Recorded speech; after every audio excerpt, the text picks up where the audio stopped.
Hello everyone and welcome back to another tutorial for the Death Stranding game. In this video, I'm going to show you how you can optimize your graphic settings for best performance on your device.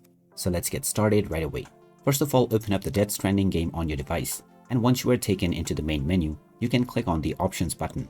From here, go into Graphic Settings, and now you will see various different changes that you can make. After choosing your aspect ratio and your resolution, you can turn on VSync if you notice any screen tears within your game. Now, within the graphics quality option, you have various different presets, ranging from low, medium, default, and very high. Try using the very high presets first, which will use about 4 GB of your available graphics memory. If you have enough VRAM, try setting shadow, your ambient occlusion, as well as screen space reflections to high and on. You can choose TAA anti-aliasing and also enable depth of field and motion blur. After confirming your change, you can play your game and see how your settings perform.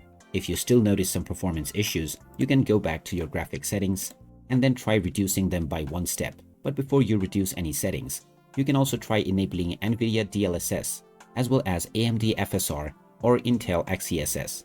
These also have various different presets ranging from performance, quality, and ultra performance. Use your desired preset and then you can choose your sharpness level.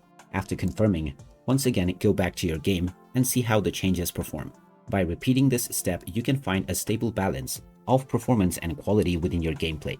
So there you have it. That is how easy it is to optimize the graphic settings within the Death Stranding game. If you find this video helpful, don't forget to hit that like button and subscribe to our channel for more useful tips and tutorials.